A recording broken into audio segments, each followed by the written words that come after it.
In front of me is TCL NXTpaper 11 Plus, and today I would like to show you how you can clone apps.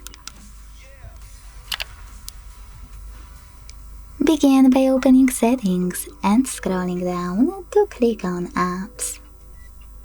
Then scroll again to hit Cloned Apps and click on this plus icon next to any app you want to clone. Then wait, and now, when you see this bin, you can go back and check out your app. As you can see, mine was successfully cloned. If you want to delete this clone, go back to the same settings and tap on bin icon. Then confirm your choice in the pop-up. Thanks so much for watching. If you enjoyed this video, leave a like, comment and subscribe. Bye!